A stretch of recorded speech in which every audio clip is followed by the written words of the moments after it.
Hace muchos años, en un viaje que hice a Brasil, conocí a un hombre llamado Mauro. Me lo presentaron en una visita organizada por una organización no gubernamental a la favela Mangueira de Sao Paulo.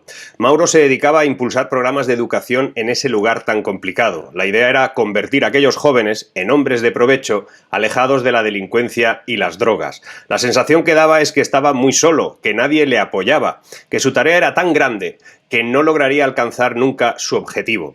Tras horas con él, me confesó que había recibido incluso ofertas laborales muy interesantes, que había dudado en seguir allí o no. Le dije que lo que hacía era muy bonito, pero que el desafío era absolutamente inalcanzable. Me preguntó, ¿cuál es el desafío según tú? Y yo le respondí que convertir a aquellos jóvenes en personas con futuro. Creía.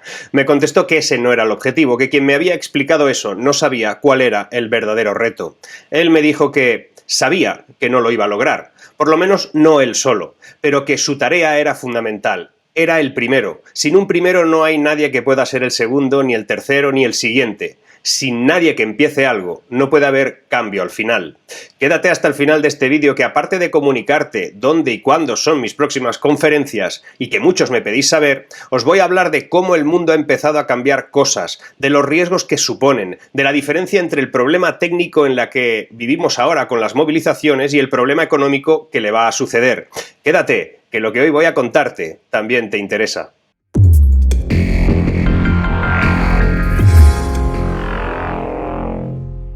La huelga de transportistas empieza a agravar los problemas de suministro. Los fabricantes alertan el riesgo de desabastecimiento de alimentos. En concreto, la Asociación Catalana de Fabricantes de Alimentos Compuestos y otras entidades, que son representativas del sector, ya avisan que la situación es muy preocupante.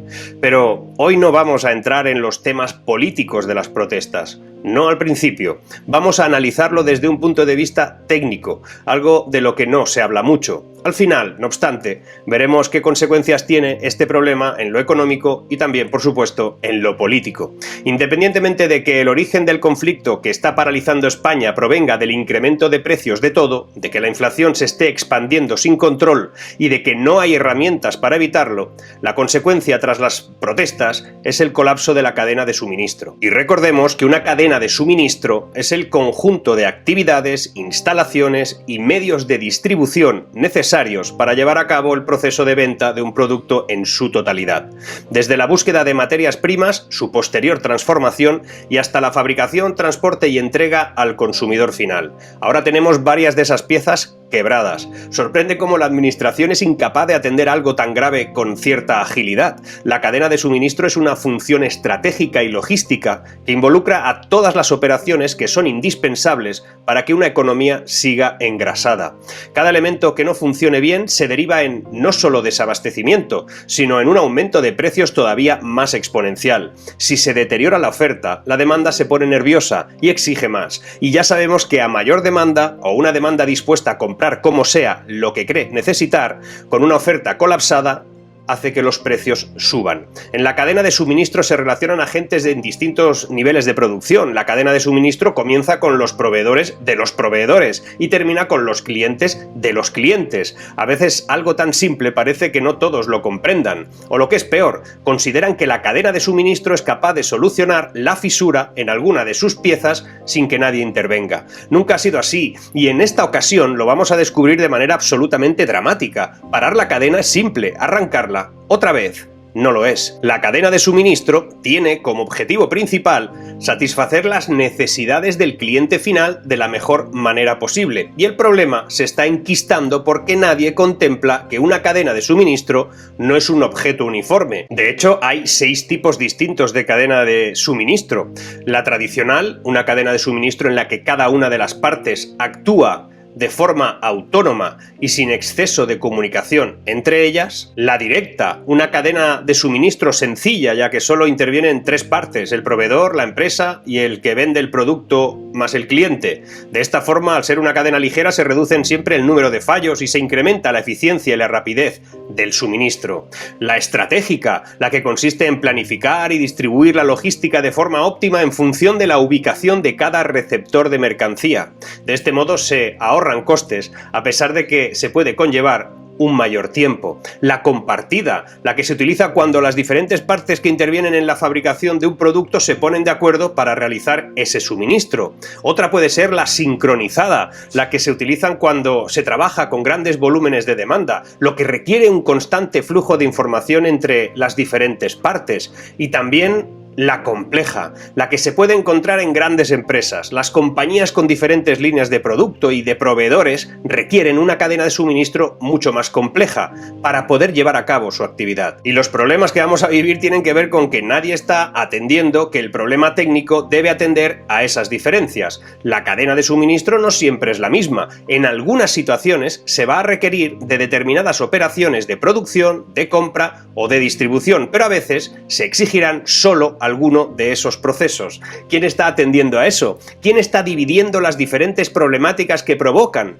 cada una de estas cadenas si se paralizan? De momento solo escuchamos de quienes deberían solucionar esto o de los que les acusan de no solucionarlo muy pocas ideas al respecto. Unos dicen que la ultraderecha ha tomado las calles, los otros que ellos sí saben qué se tiene que hacer, pero ni unos ni otros hablan del problema técnico, que mientras no solucionan el asunto económico y social, debería de atenderse de algún modo. El problema técnico surge de un problema de mercado. El paralelismo entre la crisis de oferta actuales y la crisis financiera de 2008 es curiosa. Antes de cada crisis, la suposición predominante es que los mercados descentralizados proporcionan una resistencia adecuada, ya sea distribuyendo los riesgos financieros o garantizando una diversidad de suministros alternativos. En el sector de la energía, por ejemplo, se ha producido un cambio constante, pasando de la autosuficiencia nacional a la dependencia de los mercados mundiales. Y ese es un problema. La mayoría de los responsables políticos que hemos tenido no previeron que los mercados mundiales del gas y de muchas otras materias primas resultarían tener cuellos de botella tarde o temprano. La supuesta diversificación de la oferta resultante de esa liberalización parece a menudo algo un poco más así como una ilusión. En el caso de muchos productos como los semiconductores o el CO2 para la elaboración de alimentos, la oferta se ha concentrado aún más que antes y la división de las cadenas de producción y de distribución mundiales en eslabones cada vez más especializados han dado lugar a perturbaciones de la oferta en diferentes industrias. Ese es el problema, como en el caso de los fertilizantes, los alimentos, los semiconductores o incluso la propia energía. Como resultado, las vulnerabilidades se han convertido rápidamente en algo que se refuerza mutuamente y se amplifica. El diseño altamente especializado del sistema de producción global aporta beneficios sustanciales, pero también tiene unas debilidades mayores. El reto más apremiante ahora, os aseguro que no es subvencionar el gasóleo, ni reducir los impuestos, u organizar meriendas en palacio. El tema es cómo restauramos la estabilidad, aliviando la escasez sobrevenida. Estamos en manos de gente que se preocupa de cosas demasiado inmediatas. Ahora además toca resaltar una y otra vez que hay un tipo muy malo dispuesto a utilizar armas químicas en no sé dónde, que los camioneros son delincuentes por impedir que nos lleguen alimentos y pañales a todos, y que en el Sáhara hay un lío que no entiende nadie, y lo harán para esconder su inutilidad manifiesta. Resulta que la información sobre los flujos de productos en las cadenas de suministro es nula, es que no tienen ni idea, eso está quedando clarísimo. El gobierno español, y en realidad todos los gobiernos, tendrán que intervenir tarde o temprano para mitigar parte de esa escasez. No sé cómo lo harán, pero puedes imaginarte cualquier cosa.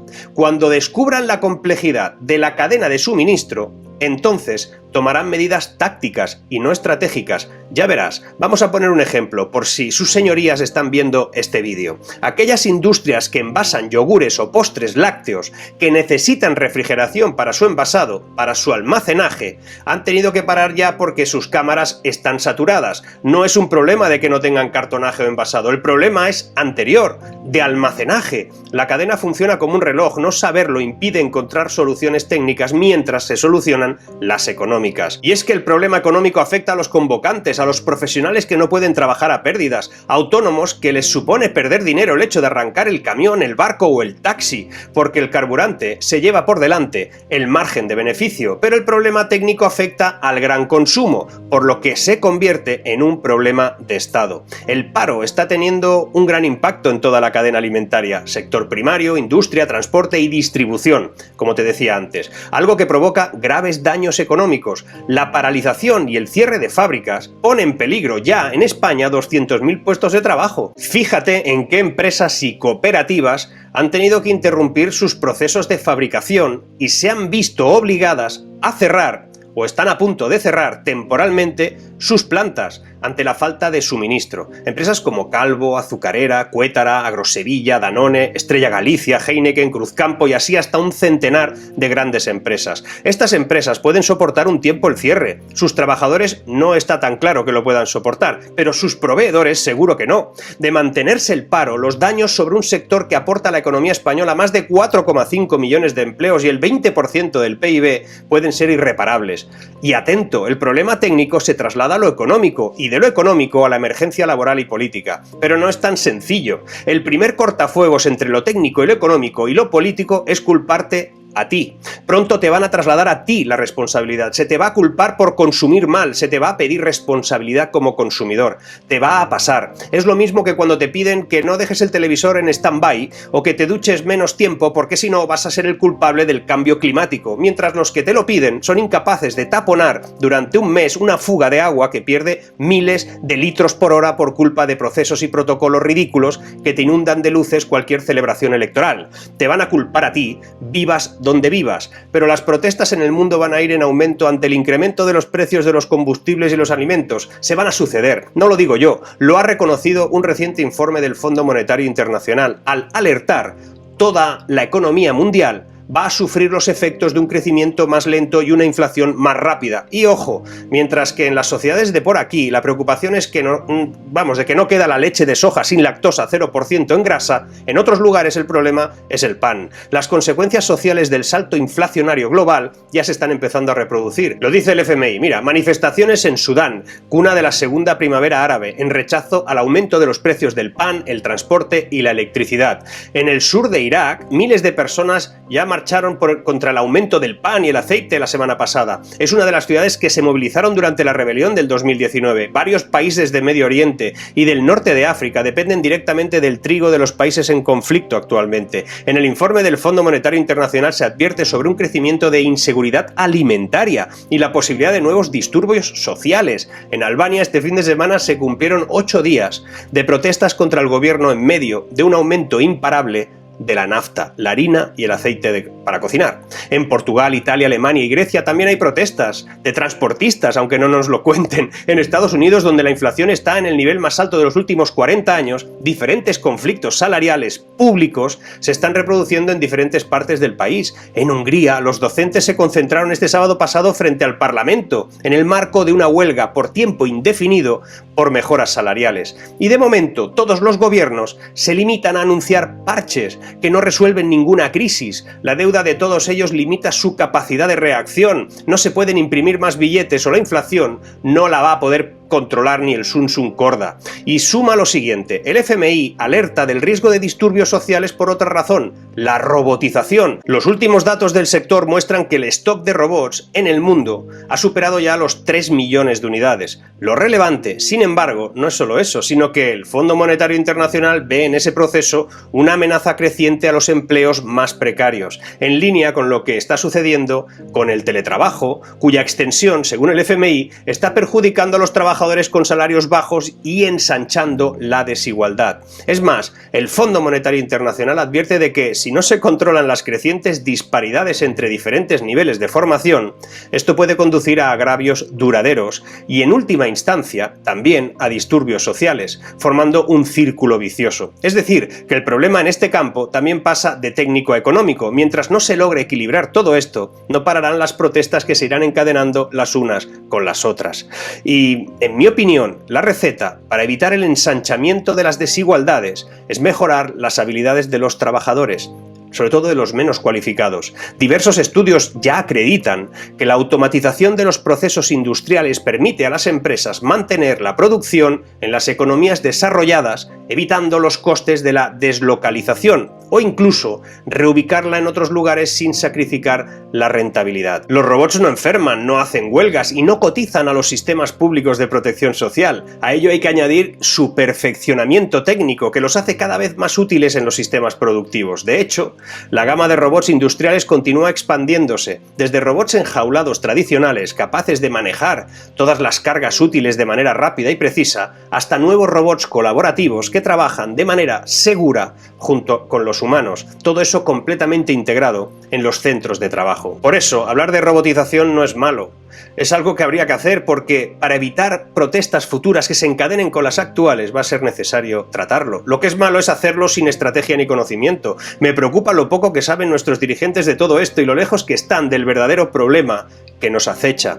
Es evidente que la causa más importante del descontento social es el crecimiento económico no compartido, y de eso este mundo sabe mucho, sino porque el FMI se está preparando para un posible aumento de la demanda de sus préstamos este mismo año, a medida que los bancos centrales endurezcan la política monetaria, y después de que muchos países en desarrollo ya aumentaron su deuda. Los bancos centrales se enfrentan a un acto de equilibrio delicado entre luchar contra la inflación y apoyar una recuperación económica. El efecto indirecto del endurecimiento de la política monetaria puede echar leña al fuego de la divergencia entre las economías avanzadas y las que están en desarrollo. Pero volvamos, que todo tiene relación. Volvamos al tema de este vídeo. Tenemos un problema de precios que se ha trasladado a la cadena de distribución, a lo salarial, a los autónomos, a las empresas. Tenemos un problema técnico que se ha trasladado a la cadena de distribución y tenemos un problema de ineficiencia política que se ha trasladado a la cadena de distribución. Es decir, como te decía al principio, el problema inicialmente está solo en ese punto, en la cadena de distribución. Por eso, como hacía Mauro en Las Favelas, lo importante es empezar y dejarse de palabrería y de promesas vacías. Y como te decía al principio y por solicitud de algunos de vosotros, os digo dónde voy a dar mis próximas conferencias. No todas son en abierto, pero bueno, por si alguno está por ahí y coincide que puede entrar. El 25 de marzo, este viernes, estaré en el primer Congreso de Ciberseguridad en Málaga. El 30 de marzo estaré en el Centre de Convencions Internacional de Barcelona en el Congress Advanced Factories y el 31 estaré en las jornadas corporativas de la empresa Grupo ASV llamadas Somos Uno. Esto será en Valencia. No os preocupéis porque os seguiré informando de el resto de conferencias que voy a ir haciendo y sobre todo pues las pondré como agenda o de alguna manera en la pestaña Comunidad.